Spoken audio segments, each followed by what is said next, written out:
Welcome back to our last session in this module, and one that I think is really important. We've built all this module, building up to this point. Now here we go with some things. One of the things we're going to cover is developing boundaries needed to protect what you treasure and long for. What you've built before, what you begin to create now, how do we keep it safe?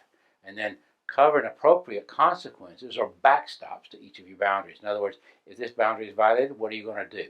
You got to have your out. You don't try to manipulate the other person for what you want. Now, remember this. You're protecting your vision, your heart's desire for your marriage, your relationship.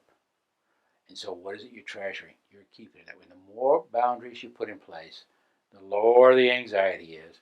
The more you lower your anxiety, the better you think. The more you trust your gut. The more you see what normally you wouldn't see with a trapdoor shut. Now you have something that you can invite something into, whether it's a spouse in recovery or whether it's somebody about to engage in a relationship with you. You can say, this is what I desire. Are you in? And here are the boundaries. And it'll make them real clear. And say, I've invited you into this. If you want to go with me, this is where I invite you to go. Now, this person has got the choice whether they're going to enter that or not. Bottom line is, though, you can't control their decisions. We've manipulated and bargained and thrown ourselves under the bus to keep somebody in our life that didn't want to go where we wanted. They didn't even want us. And what happens is you throw yourself under the bus and everything you treasure dear. See, that other person's always got another choice. It takes two people agreeing on where they walk.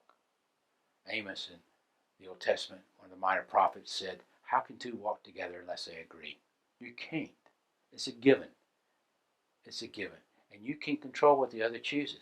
Either they go in the same direction because you have a similar vision, or they go in separate directions. Don't throw yourself and what you treasure out the door because somebody doesn't want the same thing. It's not worth it. Now, I will cover boundaries for yourself with others and situations and so forth. Boundaries that you say, no, this is for me. This is to keep me safe. This is to honor me and cherish me because I'm a treasure. And what I think and feel and want and desire, know and intuit, they're my treasures. Nobody takes them away. Then boundaries within situations. Now, wherever I go, those boundaries are with me like a protective shield wherever I go. And then boundaries within a marriage or partnership, a relationship of any kind. Remember this. The more intimate a relationship moves, the more boundaries are required to keep it safe. Without the safety, the intimacy will not come. So you've got to move in this direction or you'll never have that intimacy that you long for, that you desire for. All right, let's look at some of those. These are examples. You don't have to do any of these if you don't want to. But those, I feel like it's, working with clients, they find it helpful to prime the pump, to give you some ideas of where you can take off with your own. And here's some. I don't want to be in a situation where you negate my wants and desires. I'm going to leave that conversation, or I'll find another place to hang or to worship or to work. Or, if I'm going to be negated, I'm out of there. I'm not going to go there. Being told how to feel or not to feel in any given situation is like, dude, I'm done. I'm out of the conversation. You're not going to tell me what I should feel or what I shouldn't feel or not to feel. I'll find healthier relationships. That's honoring me. I will not be put down or dismissed for what I think. I have the right to think what I think. And if that happens, then I'm going to inform the individual, hey, this is the boundary. You don't have the right to tell me what to think. I welcome challenges. I love stimulating conversation. Many times I've got close friends that can speak into my life. My inner circle in my recovery can speak into my life. And I go, oh, wow. They didn't tell me how to think. They challenged me from their life, from their story. And it was like, that was much safer. Now, that's important. Find another situation that lets me be me. Don't surrender your me. Now, being talked out of what you know. If you don't own what you know, you can't change it. If you always go with other people saying what you're supposed to know, you never know what you know. You're only borrowing their stuff. I refuse to engage in a conversation where I'm not allowed to know what I know. Once I own it, I can change it. But until I own it, I can't change it. It's always somebody else's knowing. Now, the boundaries are lacking trust in my intuition. It's like, Many times in my life, my gut has said, dude, don't go there. Eli, turn right or turn left. And I ignored it. I went with what was going on around me or what somebody else said. I will not do that again. When my gut tells me something, I'm going to listen. And I reserve the right to check out my gut. Hey, I don't have to do this right now. I'm not going to go right now. And I spend time finding out, why is my gut telling me to run? There's probably a really good reason. And most often when I have ignored my gut's message, I've been hurt. I found myself in a bad situation. I'm going to learn to listen to that. Being naive. So many of us in the Christian domain are so naive. We give trust without allowing people to earn it. There's an old proverb that says, a prudent sees evil and hides himself, but the naive proceed and pay the penalty. How many times have I paid the cost because of my naivety, thinking that it was my responsibility to trust someone rather than them earning it? From now on, I will not put trust in those who do not seek to earn my trust. You come up to me and say, trust me, well, I'm going to run. You're going to see me heading in another direction. Anybody that has to tell me to trust them, I'm not going to go there. Dude, you earn it. You got to earn it. And then seeking to be wanted by someone who doesn't want me. Now, how crazy is that? If you don't want me, fine. There's a door. You or I, either one, can go out that door. That's all right. I'll no longer want to be with somebody who didn't want me. I'll allow others to demonstrate their desire to be with me. I am willing to leave any situation which I am not appreciated, wanted, or valued. That's okay. I value me. I know I've got an inner circle that value me. I don't need that person to value me, to be valuable. Now, my boundaries within situations. If I'm in a situation where it's shaming, dude, I'm gone.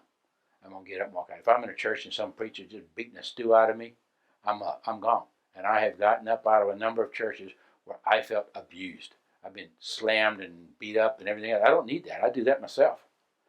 I'll go find another place to worship. I'll go find another place to go work. I'll go find another place to hang out with friends. I'm going to be in a non-shaming environment. Or I'll leave. Abusive language. I don't want to be around it. I'm not going to watch people abuse each other or myself. I'm going to leave the conversation or the room. I'm done. I'm out. I'll find another job, another friend, or another fellowship. I am not going to be caught up in that.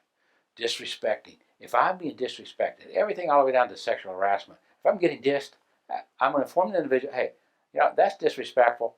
I'm not open to that. And if it's sexual harassment or something, I'm reporting you. This is not going to go on. I'm telling you right now. And then ownership. I'll own my stuff, but I'm not going to own yours. I'll state, I will not rescue. I am willing to do this. What I'm willing to do is this. And that's what I have to give. I'm not going to fix your problem or get you out of a situation. Now, in a significant relationship, you cross the flesh line, you got to have a bottom line. We either separate or divorce. What's going to end your relationship, your significant relationship? You got to have that backstop. Slips. They need to be fine. How do you define a slip? And then state, no sex until I know it's only with me. If you've looked at pornography, I'm not wanting to be sexual with you if I don't know you're in the bed with me. Maintain 24-hour updates. I want to know. I want to be in the loop. Relapses. If there's a relapse, then okay, here's the deal. You attend an intensive outpatient treatment. You up the game. You provide a thorough plan. What is it? I am not going to pull it out of you. I'm not going to work your program. Managing another program is a boundary for me. I'm not going to go there. I'm not going to manage my spouse's program. I am willing to stay providing you continue to work a program. If you don't, I'm done. Now, name calling or cursing. Take out time at least 30 minutes. Agree to solve the conflict with a counselor. Posturing and threatening. Leave the room of the house. Meet with your couples counselor. Get some extra help in there to do this. Agreeing on time and topic. When are you going to do it? When you're not going to do this. No fighting at night. Give advance notice of the issue. What is the topic we want to talk about? And do not engage after 8. My wife and I set up with no more engagement after 8 o'clock. As we've gotten older, we've moved it to 6. What are the time limits? What are the boundaries around your, dealing with difficult topics? No physical or verbal abuse. Done. I will not stay in an abusive relationship. Either get help or I leave. I will not be there. Now remember, as you begin to continue these boundaries, you're going to notice that your anxiety continues to lower. You're going to feel at peace, safe in your environment. Your brain's going to say, ha ha, this is good. And a happy brain is a happy life. You're going to feel good about this. Now here's some boundaries I want you to do. Make a list of soul treasures you feel are being violated by your spouse or significant other, or in any situation. List organizations in which your life that violate your soul treasures. Now review that list and set at least one boundary and then a consequence or action you're going to do following each of those situations, just like we've laid out. You got your work cut out. This is the end of this module. I challenge you to really this is vital for you. This is really important for you to establish and set these things up. If you need extra help, go over it with your counselor. Go over it with your sponsor. Get some advice. Get some input into how you establish this. These are key. You gain these concepts and you master them. Your universe will change.